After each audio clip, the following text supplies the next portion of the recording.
Good morning, everybody out there in YouTube land.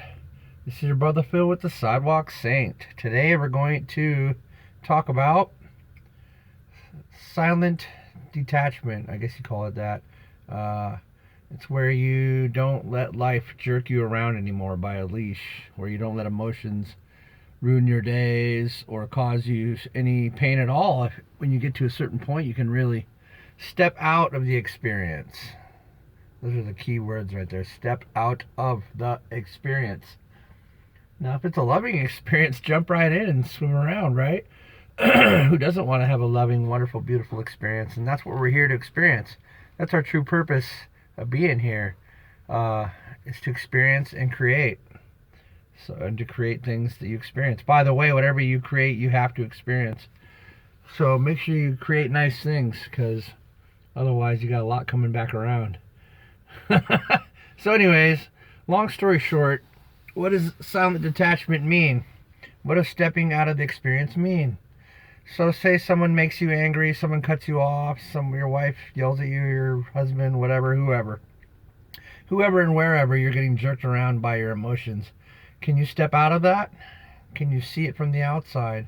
Can you realize what it really is? It's an exchange of energy, but not good energy. You're creating something bad in your life, and you're actually feeding them bad energy too, and they're actually sucking your energy. There's little hooks. People shoot them out and try to catch you. It's why when you see someone you don't even know, you decide you don't like them. It's because they threw a hook into you, and you, by not liking them, accepted their hook and are now giving them your negative energy. And so to explain that a little bit, so take these things all into account. And so how do I step out of my experience? Well, the first and best thing I would say is just step back. How do I step back? If someone's yelling at you and they're in your face, just step backwards. Just say, I'm going to step away for a minute. I'll be right back. Or you go somewhere away, or just stay there and take a deep breath while they're trying to get you to give them your energy, your negative energy, or see their hook dissolving and coming back to them with love. There's so many numbers, many plethoras of how you can do it. But here's the thing, you got to understand, you're not really that experience. You are not your experiences. You don't even have to step out of them. They're not you. You are not your experience, and your experience is not you. It's just an experience, something happening outside of you. And I think you can totally agree with that, if you understand what I'm saying. And understanding that you're not that experience, you are not your emotions, you are not those things. You're not even your experiences of any kind. You are you. You are a spark of God light manifest into a physical body. And you have the right, the God-given right, to not be emotionally full of emotional turmoil or pain or suffering. You can step completely out of it. I can't even tell you the things I'm going through right now. Most people probably would have committed suicide. I'm very happy in the middle of all these things, and I watch them happen around me. And by doing this, you actually get better outcomes. So step out of it. Step away. Back up. Look at it. And you may not be able to talk the person out of the clouds that's coming at you, or the thing that's making you mad. But when you step back, you change everything. It all changes. From the DNA to the dirt under your feet, to the floor under your feet, to the house you live in, will completely change. And the best thing is, when you change, you're not going to be suffering anymore, no matter what it is. Now, understand, there are certain experiences that are going to bring you to grief. But as is always said amongst masters, this too shall pass. This too shall pass. All things will pass. And then when they pass, that's it. They're gone. That's not something you should bring back. Lending energy to things from the past is a waste of energy. You're wasting your God-given God light. So don't waste your God light. Don't waste it.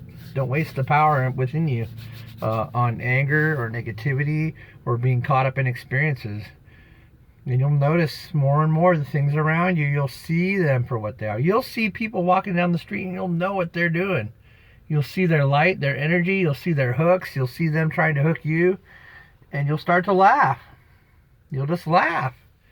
I got big tough guys like in my face sometimes, and I just laugh at them, and they don't want to fight me because I'm not lending any energy to the interaction, and they know I'm not laughing at them. I'm laughing at what they're doing, and their higher self sees that, and there's nothing to get mad about. It's just I'm watching. You'll start to see the facade that is other people, the walls they put around them, the thing they put over them. They call themselves, which is not them.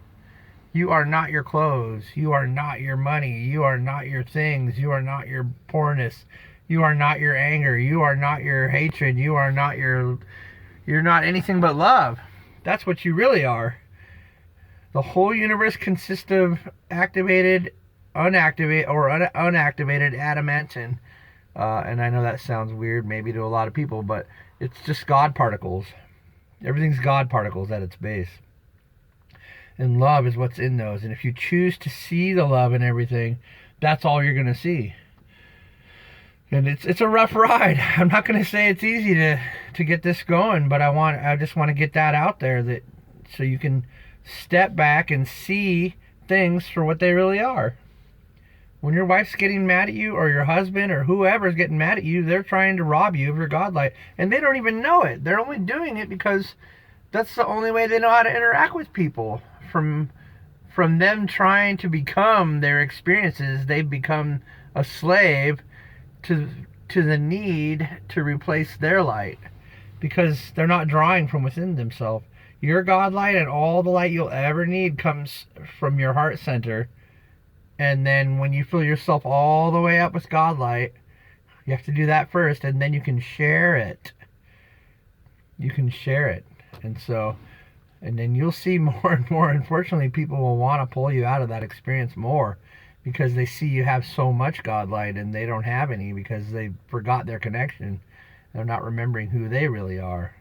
Because really what you are is you're like an angelic being. You're just brought together and manifested by the intention of the universe to create you, so that you can go forward and create other things. So anyways, so don't be your experience. Don't let it become you. Don't let people jerk you out of your happiness. Stay in there. You can stay as happy as long as you want, and it takes practice. It's not easy. It's taken me years to get things really far along. But once you start to feel it, once you start to see things from the outside, once you start to see people for what they are, you'll see people, you know where to go, where not to, but always bless everyone. In fact, people that are doing the wrong thing need the most amount of love. So remember that. Remember, they need the most. You don't dismiss them. You just don't have to. It's like this. You can forgive someone, but that doesn't mean you have to hang out with them while they keep doing the thing that they did to you before that you had to forgive them for. Does that make sense? In other words, you send them light and be on your way. You don't have to be there. Now, if you feel drawn to that experience, and that's what you came here to do, then you better do it, because you'll know. It's kind of like when you keep trying to tell someone what's right, and they get mad at you because you keep trying to tell them the right way. And you know why they got mad? Because they came here to do what they're doing. And the only thing you can really do for another person is not try to control them, not to try to tell them what to do, but to love them. Love, love, love. And love is powerful. It travels around. People on the other side of the cosmos know when you're sending love. That's how big love is. Even if it's not even the best love ever, or unconditional even. If you're sending it, if you're feeling it, if it's reciprocating, it's felt throughout the universe. So anyways, I hope that made sense. So remember, just step away. Step back, take a deep breath. Don't do it. See it right when it happens. If you see it, here's the thing about darkness. It will die and disappear and turn into the dust that it really is. Because all negative things are illusions. They're not real. Remember that. Only love is real. Only love is real. The darkness is your illusion. It's your distortion of what really is in front of you. You've distorted things if you see darkness. And so when you witness the darkness, it'll just shrivel up and turn into dust. Poof, gone. So that you have on your side. You can always win, no matter what. If you're looking at it, if you see it, it's gone. It can only exist in your mind. It can't exist anywhere else. because it doesn't actually exist. So if you don't give it energy, it can't actually be there. So witnessing things, see things for what they really are. See what your wife's really doing. See the cords and the hooks people try to throw into you. See it and just laugh and be like, oh my God, how did I not know this? And then go out throughout your day and, you know, doing whatever you do. Do your meditation, do your prayers, do your Buddha, do your Muslim, do all that stuff.